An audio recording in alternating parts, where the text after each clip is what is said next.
السلام علیکم ورحمۃ اللہ وبرکاتہ۔ سورہ نور سے آپ کے سامنے قرآن مجید کے کچھ احکام رکھنے کی کوشش کروں گا۔ میری آرزو یہ ہے کہ پورے انہماک کے ساتھ اور توجہ کے ساتھ اس گفتگو کو سماعت کر لیا جائے اور اللہ کی بارگاہ میں اس دعا اور التجا کے ساتھ کہ دینی احکام پر عمل پیرا ہونا ہمارے لیے آسان فرمایا جائے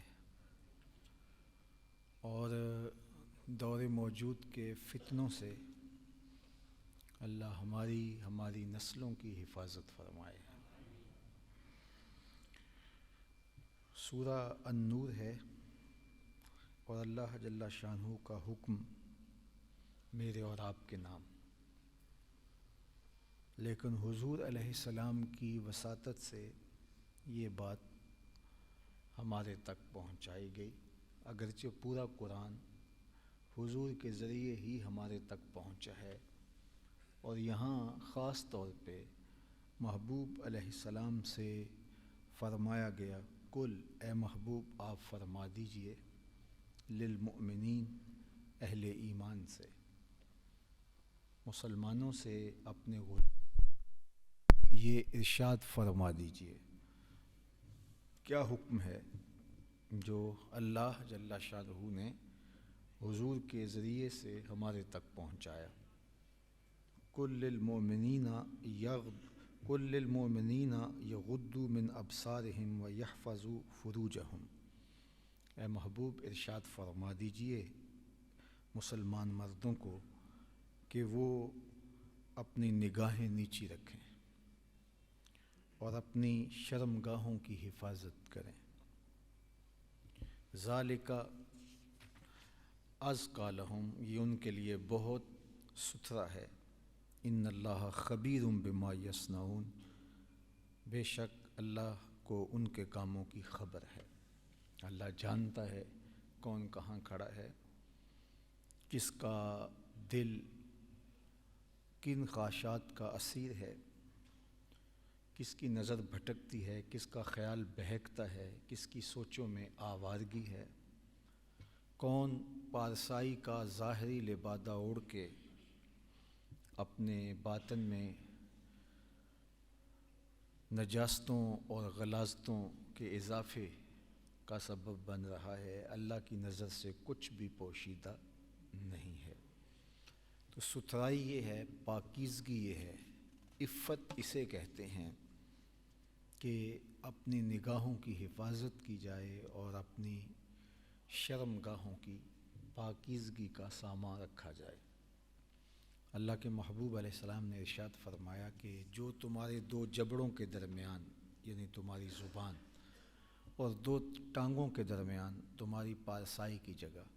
ان دو چیزوں کی مجھے ضمانت دے دو، میں تمہیں جنت کی ضمانت دیتا ہوں۔ تو ارشاد فرمایا محبوب اہل ایمان سے، مسلمان مردوں سے ارشاد فرما دیجئے یغضوا من ابصارہم، کہ وہ اپنی نگاہوں کو نیچا رکھیں،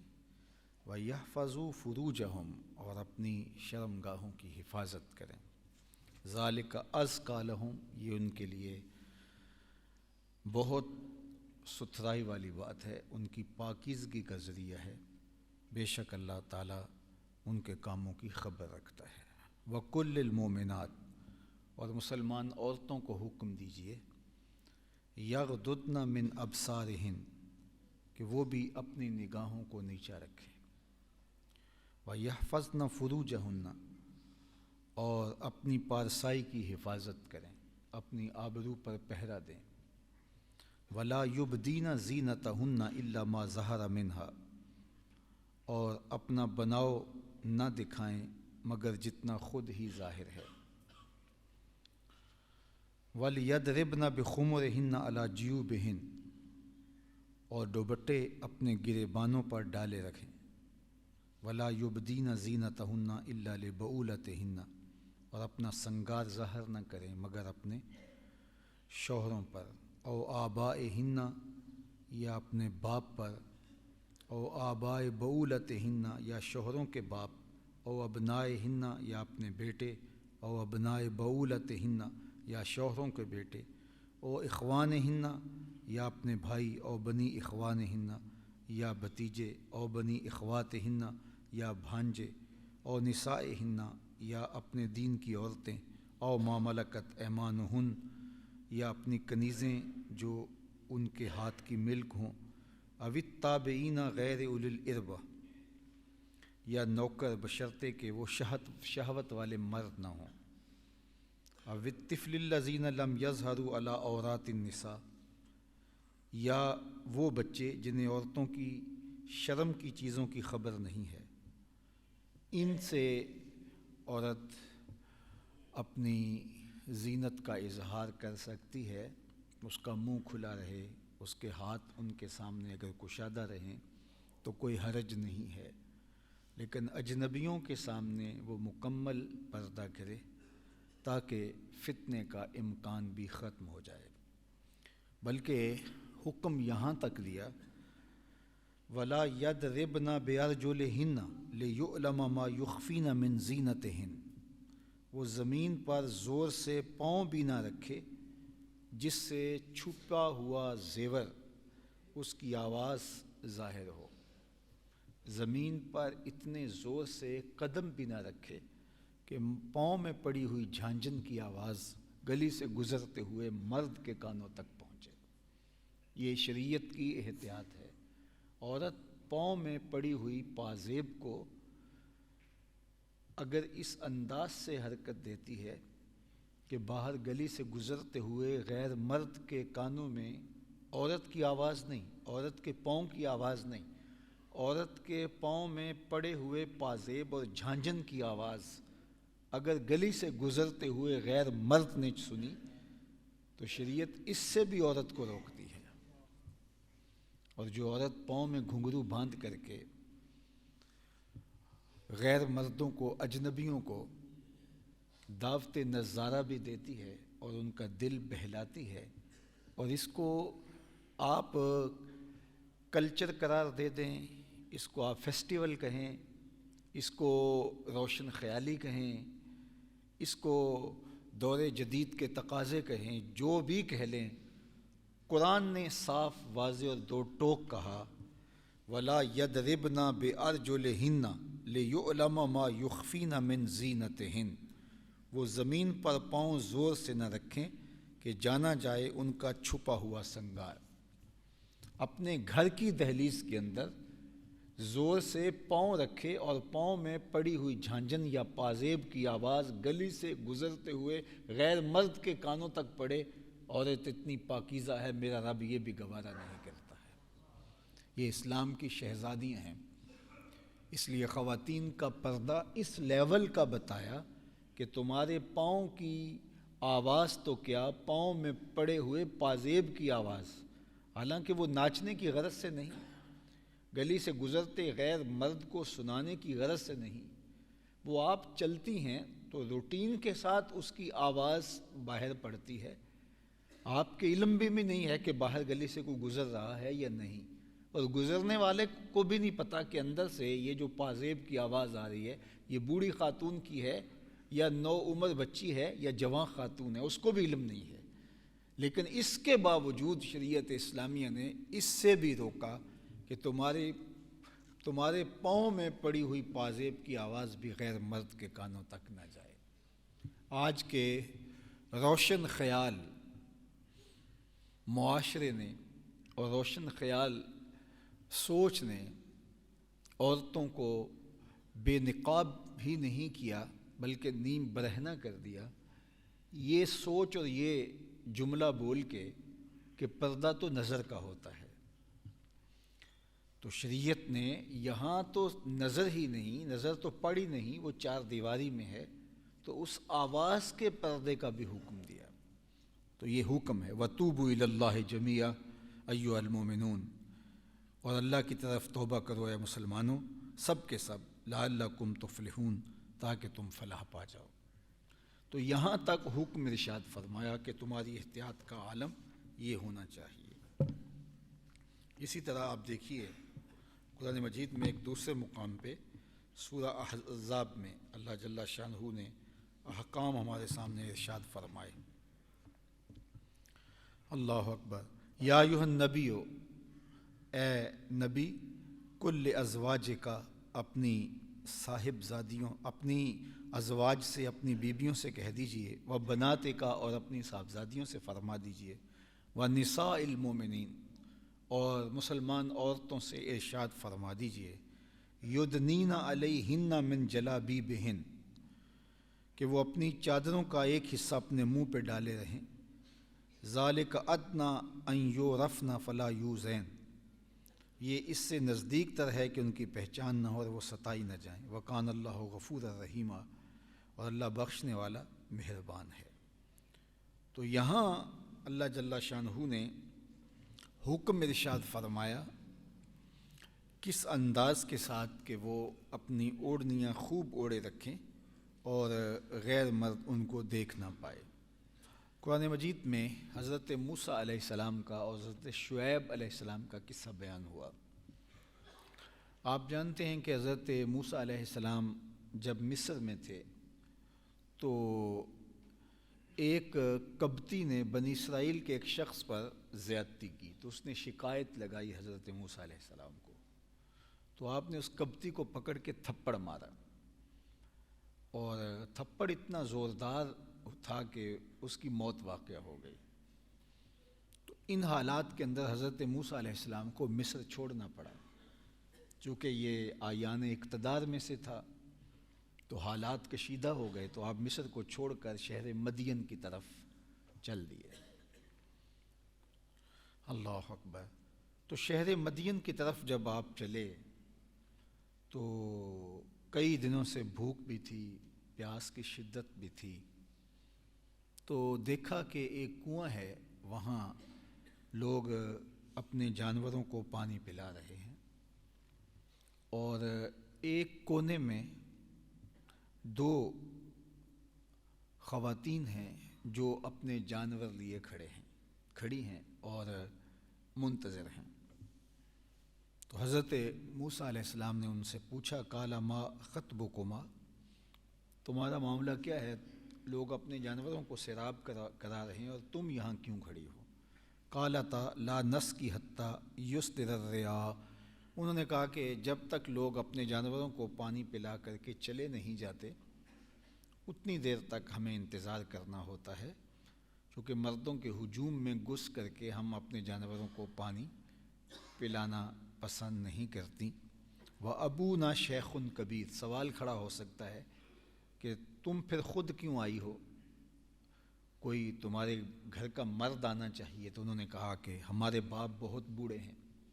تو وہ یہ نہیں کر پائیں گے، تو یہ مجبوراً ہمیں کرنا پڑتا ہے، یہاں آنا ہماری مجبوری ہے، لیکن مردوں کے ہجوم میں گھسنا ہمارا پردہ، ہماری غیرت، ہمارا حیا اس کی اجازت نہیں دیتا۔ فَسَقَىٰ لَهُمَا، تو حضرت موسیٰ علیہ السلام نے ان کے جانوروں کو ہانکا اور پانی پلا دیا، اور پھر ان کی جانب جانور کر دیے۔ وہ جانور لے کر کے جب گھر پلٹی تو جو معمول کا وقت تھا آج اس وقت سے پہلے گھر پہنچ گئیں، تو ان کے والد جن کا نام حضرت شعیب علیہ السلام ہے،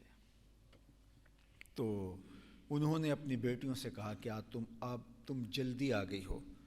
کیا ماجرا ہوا؟ تو انہوں نے کہا کہ ایک صالح شخص تھا جس نے ہمارے ساتھ مہربانی کی اور انہوں نے ہمارے جانوروں کو پانی پلا دیا، اور اس صالح نوجوان کی تعریف کی کہ بہت پاکیزہ صفت محسوس ہو رہا تھا، اس کی نظروں میں حیا کی بجلیاں تھیں۔ تو کہا جاؤ اسے بلا کے لاؤ تاکہ میں اس کی اس محنت کا عوضانہ اس کو دوں۔ تو قرآن مجید نے اس واقعہ کو بیان کیا، لیکن خاص طور پہ اہتمام کے ساتھ جس انداز سے بیان کیا وہ حسن وہ جمال ملاحظہ کیجیے. فجاءتہ احداہما، تو ان دو میں سے ایک آئی، تمشی علی استحیاء، وہ حیا میں شرم میں لپٹی ہوئی حضرت موسیٰ علیہ السلام کے پاس پہنچی. قالت ان ابی یدعوک، اور کہا کہ ہمارے باپ آپ کو بلاتے ہیں. اور پھر حضرت موسیٰ علیہ السلام ان کے ساتھ چلے گئے، اور پھر جب ان کے گھر پہنچے تو وہ گھر حضرت شعیب علیہ السلام کا تھا. اور حضرت موسیٰ علیہ السلام نے وہاں جا کر کے جب ان سے ملاقات کی تو وہ کافی بوڑھے تھے، تو کہا کہ تم کچھ عرصہ میری خدمت کرو گے. اس موقع پر انہوں نے پھر ان کی مزید تربیت کی، اور پھر وقت آیا کہ اپنی صاحبزادی حضرت صفورہ کا ان کے ساتھ نکاح کر دیا. اور وہ ان کو لے کر کے جب واپس مصر جا رہے تھے تو راستے کے اندر کوہ طور پڑتا ہے، تو وہاں انہوں نے چمکتی ہوئی آگ دیکھی، اور حضرت صفورہ امید سے تھی. تو انہوں نے کہا تم یہاں رکو، میں تمہارے لیے وہ آگ لے کے آتا ہوں، سردی کا موسم ہے، تھوڑا تاپ لوگی تو تمہیں تسکین ملے گی. تو جب وہ آگ لینے گئے تو وہ آگ نہیں تھی، درخت چمک رہا تھا، اور درخت سے آواز آئی موسیٰ میں تمہارا رب ہوں، تم مقدس وادی میں آگے ہو، نالین اتار لو. تو یہاں سے وہ مثال بنی ہے کہ آگ لینے گئے تھے، پیغمبری مل گئی. تو حضرت موسیٰ علیہ السلام کے پاس وہ خاتون جب آئی، قرآن نے اہتمام کے ساتھ اس کے آنے کے تیور بیان کیے، اس کے آنے کا ڈھب بیان کیا. پاک باز گھرانوں کی خواتین بامر مجبوری، ان کو جاب کے لیے کسی سلسلے کے لیے گھر سے نکلنا پڑتا ہے تو اس کے آداب سکھائے. اللہ اکبر. تو کہا کہ ہمارے باپ بوڑھے ہیں، اس لیے مجبوری ہے کہ ہم جانور لے کر کے جو ہے وہ ان کو چرانے کے لیے، ان کو پانی پلانے کے لیے باہر لے کر کے آتی ہیں. لیکن اس کا یہ مطلب نہیں ہے کہ ہمارے حیا کے معاملے میں کوئی کمپرومائز ہو، یہ نہیں ہو سکتا. تو ہم مردوں کے جانے کا انتظار کرتی ہیں، اور جب وہ چلے جاتے ہیں تو پھر ہم اپنے جانوروں کو سیراب کرتے ہیں. اور پھر جب باپ نے کہا جاؤ بلا کے لاؤ، تو اس کے آنے کے انداز کو قرآن نے بیان کیا. اللہ اکبر. تو یہاں جو خاص لفظ بیان فرمایا اس لفظ پہ غور کیجئے. فجاءتہ احداہما تمشی علی استحیاء، تو وہ حیا سے جو ہے وہ لجاتی ہوئی اور حیا میں سمٹی ہوئی وہ خاتون آئی، اور آ کے بڑی محبت سے اور بڑے حیا کے ماحول میں کہتی ہے قالت ان ابی یدعوک لیجزیک اجر ما سقیت لنا، کہ جو آپ نے ہمیں پانی پلایا تھا ہمارے جانوروں کو، ہمارے باپ آپ کو بلا رہے ہیں تاکہ وہ تمہیں اس کا اجر دیں. اللہ اکبر. تو یہ حیا کی کہانی ہے جو ہمارے رب نے قرآن میں بیان فرمائی ہے. تو ہمارا دین دین حیا ہے. اللہ کے محبوب علیہ السلام کسی کو دیکھا کہ وہ اپنے بھائی کو حیا کے بارے میں واعظ کر رہا تھا، تو آقا کریم نے فرمایا داہو فإن الحیا من الایمان، جسے چھوڑ دے، حیا تو ایمان سے ہے. حیا اور ایمان دو جڑی ہوئی چیزیں ہیں، یہ دو آپس میں ملی ہوئی چیزیں ہیں. ان میں سے ایک چیز چلی جاتی ہے تو دوسری ساتھ چلی جاتی ہے. اگر حیا زائل ہو جاتا ہے تو ایمان بھی اس کے پیچھے پیچھے چلا جاتا ہے. اس لیے حیا کو نہ جانے دیا جائے، حیا کو کبھی بھی پامال نہ ہونے دیا جائے. حضور نے فرمایا ہر دین کا ایک مخصوص تشخص اور مخصوص پہچان ہوتی ہے، ہر دین کی. تو اسلام کا مخصوص تشخص اور مخصوص پہچان جو ہے وہ حیا ہے. تو اس لیے حیا کو کبھی بھی نکلنے نہیں دینا چاہیے. اور اگر میں اور آپ اپنا اندازہ کرنا چاہتے ہیں کہ ہمارا ایمان کس لیول پہ ہے، تو ہم اپنے اندر کیفیت حیا کو دیکھ لیں کہ وہ کہاں تک ہے. بعض اوقات ایسا ہوتا ہے کہ حیا رخصت ہو جاتا ہے، اور پھر ماحول کے اندر حیا کی تلقین بھی ہمیں بری لگتی ہے. ہم دلیلیں دینے لگتے ہیں، اپنے نفس کی تسکین کے لیے کوئی راستے ڈھونڈنے لگتے ہیں کہ نہیں نہیں نہیں، یہ پرانی باتیں ہیں، یہ کہانیاں ہیں، یہ ایسے نہیں ہے. یہ جو میں نے آپ کے سامنے قرآن مجید کے 3 مقامات رکھے ہیں، اس میں یہاں تک ارشاد فرمایا کہ تمہارے پاؤں میں پڑے ہوئے پازیب کی آواز سے گلی سے گزرتے ہوئے غیر مرد بھی نہ سن پائے، اور اس سے بھی تم کو گریز کرنا ہوگا، یہ تمہارا دین ہے۔ تو اس لیے ہمارے دین نے ہمیں حیا کا درس دیا، اور حیا کی علامت پردہ ہے، اور عورت کو کہا گیا کہ وہ اپنی جلابیب کو، اپنی اوڑھنیوں کو خوب اوڑھے رکھیں اور غیر مرد تمہیں دیکھ نہ پائیں، بلکہ یہاں تک فرمایا کہ جب دروازے پر کوئی دستک دے تو عورت اس کو ذرا رکھے انداز کے اندر جواب دے۔ اگر وہ لجاجت بھرے لہجے میں بات کرے گی تو دل کا روگی اس کا کوئی اور مطلب نکال سکتا ہے، تو عورت کو اپنی آواز میں لوچ پیدا کر کے اس سے گفتگو کرنے کی اجازت نہیں ہے۔ عورت سے بات کرے تو لہجے کے اندر لجاجت ہو، لہجے کے اندر لوچ ہو، لہجے کے اندر نرمی ہو، الفاظ کا چناؤ ایسا ہو، دل برانہ ہو، کوئی حرج نہیں، شوہر کے ساتھ گفتگو کرے۔ لیکن جب اجنبی اور غیر مرد سے وہ کلام کرے گی تو وہ دروازے کے پیچھے سے بھی کرے تو پھر بھی اپنے لہجے کو تھوڑا کرخت رکھے گی، اور جو ہے وہ لہجہ تھوڑا سا تلخ ہوگا، تاکہ دل کا کوئی روگی اس کا کوئی اور معنی نہ نکال سکے۔ اگرچہ کوئی تانا دے کہ آپ کے گھر گیا تھا، آپ کی زوجہ محترمہ نے، آپ کے گھر کی خواتین نے رکھا انداز اپنایا تھا، تو یہ ہمارا دین ہمیں تلقین کرتا ہے کہ ایسا نہیں ہے کہ تم لوگوں سے اس طرح گھل مل کے بات کرو کہ انہیں جو ہے وہ آگے بڑھنے کا موقع مل جائے۔ تو یہ شریعت اسلامیہ نے ہمیں حکم دیا ہے، اس لیے بامر مجبوری گھر سے نکلنا پڑے تو ہمارا دین ہمیں پردے کی تلقین کرتا ہے۔ ہاں، بوڑھی خواتین جو عمر کے اس حصے پر پہنچ گئی ہیں کہ جو محل شہوت نہیں رہی، تو ان سے کچھ احکام ساقط ہو جاتے ہیں، اور یہ ایک فطری چیز ہے۔ اس طرح بہت چھوٹی بچیاں جو بلوغت تک نہیں پہنچی ہیں تو ان کے احکام بھی مختلف ہیں۔ باقی جو ہے وہ خواتین کے لیے ہاتھوں اور چہرے کو اپنے محارم کے سامنے کھلا رکھنا، اپنے گھر کے افراد کے سامنے کھلا رکھنا، یہ مجبوری ہے، شریعت ان کو پابند نہیں کرتی۔ باقی اجنبیوں کے لیے ان کو مکمل پردے کا اہتمام کرنا چاہیے، اور پردے کی تلقین کی گئی۔ اور اسی طرح جس طرح مردوں کو حکم دیا گیا، یہ سورہ النور آپ نے ملاحظہ کی کہ وہ اپنی نظروں کو نیچا رکھیں، اسی طرح عورتوں کو بھی حکم دیا گیا کہ وہ بھی اپنی نظروں کی حفاظت کریں۔ یہ نہیں ہے کہ مرد عورت کو نہیں دیکھ سکتا تو عورت تو دیکھ سکتی ہے، عورت کو بھی منع کیا گیا ہے، بلکہ عورت کو پھر احتیاط زیادہ کرنا پڑے گی، اس لیے کہ عورت تو پردے میں ہوتی ہے لیکن مرد تو پردے میں نہیں ہوتا ہے، تو اس لیے عورت کی احتیاط پھر اور زیادہ بڑھ جاتی ہے۔ حضرت میمونہ رضی اللہ تعالی عنہا موجود تھیں، اور حضرت ام سلمہ رضی اللہ تعالی عنہما روایت کرتی ہیں کہ عبداللہ بن ام مکتوم تشریف لائے، اور حضرت ام سلمہ بھی تھیں اور حضرت میمونہ رضی اللہ تعالی عنہا بھی تھیں، تو انہوں نے کوئی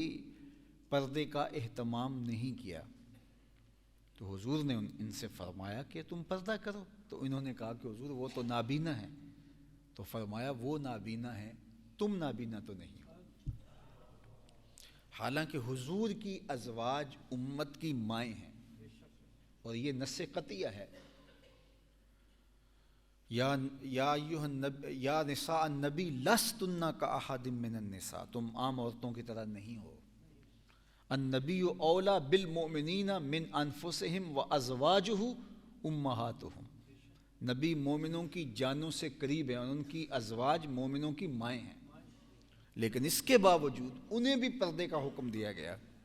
جو مومنوں کی مائیں لگتی ہیں، شریعت نے ان کو ماں قرار دیا ہے، قرآن کی قطعی صریح نص سے مائیں ہیں۔ آج لوگ کہتے ہیں کہ یہ میری بہن جیسی ہے، تو میں کیوں اس سے پردہ کروں، یہ تو میری ماں بجا ہے، میں اس سے کیوں پردہ کروں؟ ماں بجا ہے، بہن بجا ہے، یعنی بہن کی جگہ پہ بہن نہیں ہے،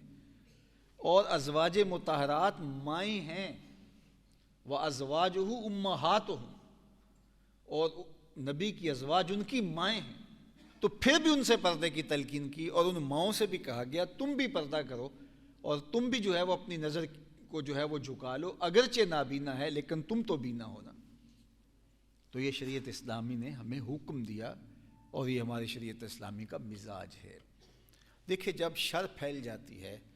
یا جب کوئی بھی مسئلہ اس کی اہمیت لوگ بھلا دیتے ہیں اور ہر طرف ایک چیز پھیل جاتی ہے تو لوگوں کو لگتا ہے کہ شاید یہ چیز جائز ہو گئی ہے، تو وہ اس حکم شرعی کو کثرت کے ساتھ پامال کرنے کی وجہ سے لوگ سمجھتے ہیں کہ شاید اس سے کوئی فرق نہیں پڑتا۔ جس طرح دور موجود کے اندر سود کو لوگوں نے عام سمجھ لیا جبکہ اللہ تعالیٰ کے ساتھ اعلان جنگ ہے۔ اسی طرح آج کل رشوت کو آج کل سپیڈ منی قرار دے دیا گیا ہے، جبکہ الراشی والمرتشی کلاہما فی النار، اور اس کو کئی طریقوں سے وصول کیا جاتا ہے، اور اس کے کئی بہانے بنا لیے گئے ہیں کہ جی جو ہے وہ بطیب خاطر دے رہا ہے، اپنی مرضی سے دے رہا ہے، تو یہ وہ کیا کچھ کہیں، تو 100 نام رکھ لیں، 100 طریقے اپنا لیں،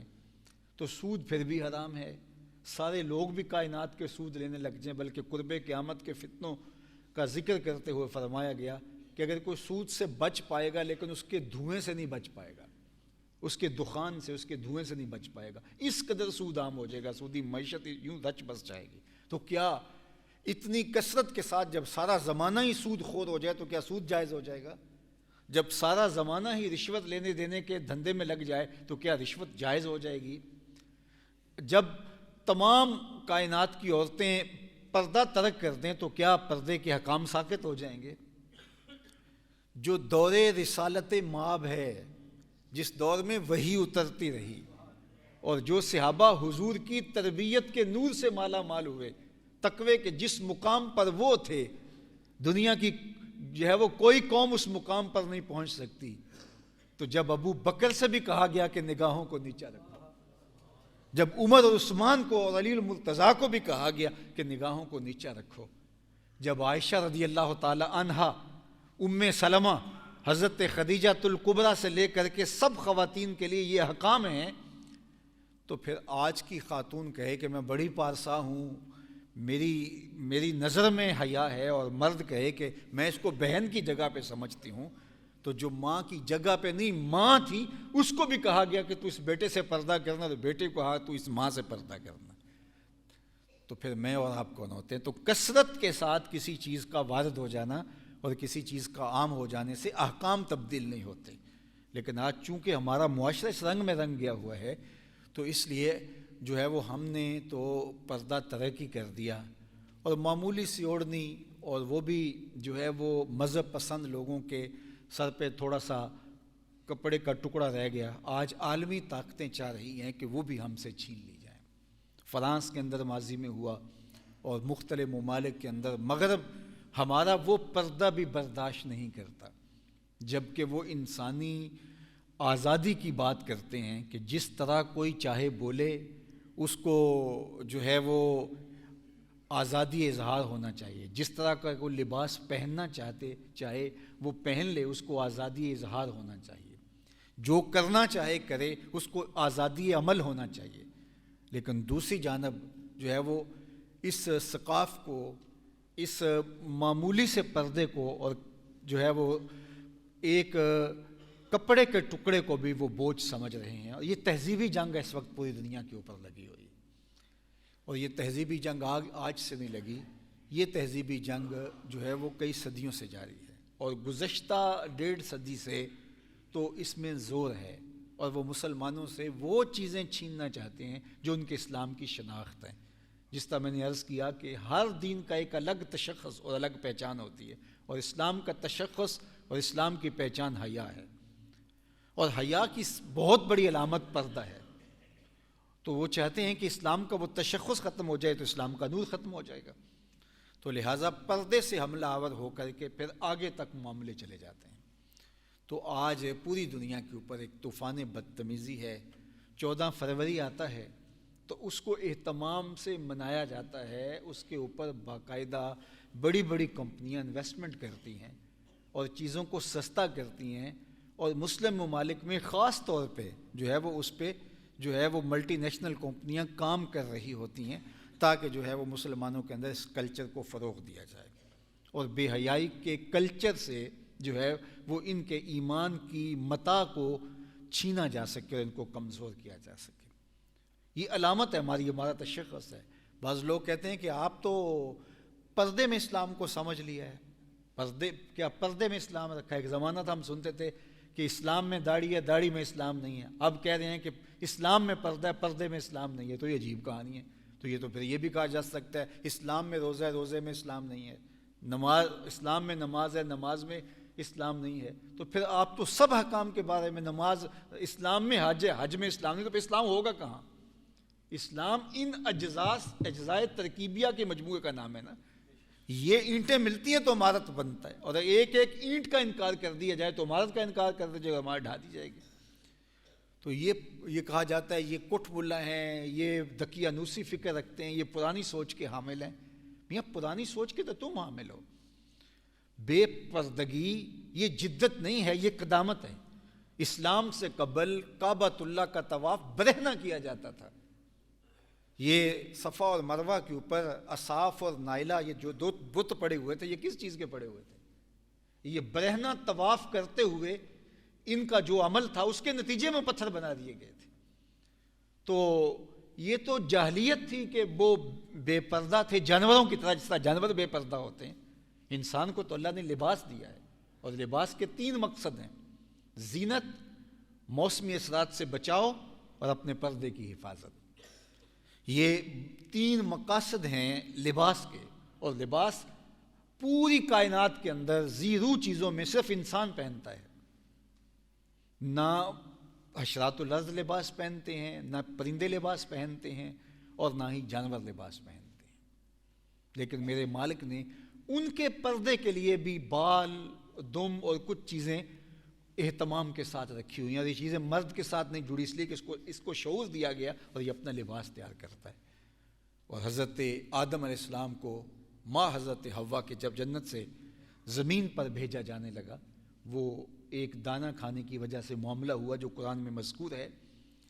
تو پھر ان کو جب زمین پر بھیجا تو ان کا لباس اتر گیا۔ تو قرآن پڑھیے کہ وہ جلدی جلدی درختوں کے پتے اپنے بدن کے اوپر لپیٹنے لگے۔ یہ انسانی فطرت ہے۔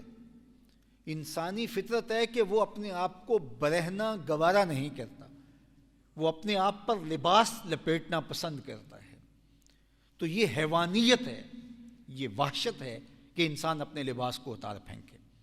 تو اس لیے ہمارا دین ہمیں پردے کی تلقین کرتا ہے۔ تو آج عالمی طاقتیں یہ چاہتی ہیں کہ ہمارا پردہ ہم سے چھن جائے۔ یہ گزشتہ دنوں جو بھارت کے اندر واقع ہوا، اس سے بھارت کا مکروہ چہرہ بھی ہمارے سامنے آ گیا۔ اصل میں یہ ہندو تہذیب و تمدن کے فروغ کے لیے کام کر رہے ہیں، اوپر سے کہتا ہے جی ہم سیکولر ہیں۔ سیکولر نہیں ہیں، اگر سیکولر ہوتے تو اس طرح کے واقعات کبھی پیش نہ آتے۔ لیکن اللہ تعالیٰ ہماری اس بہن کو جزا دے کہ جس نے اللہ اکبر کے نعرے کو اس ماحول کے اندر بلند کر کے بتایا، اور اس خاتون کا جو ہے وہ ذکر تازہ کر دیا اور اس کی یاد تازہ کر دی، جو ایک غزوے کے اندر جو ہے وہ زخمی ہوئی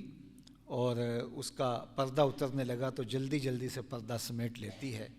اللہ اکبر۔ تو حالت جنگ کے اندر بھی انہوں نے اپنے پردے کا اہتمام کیا اور لحاظ کیا۔ اللہ تعالیٰ جل شانہ امت مسلمہ کو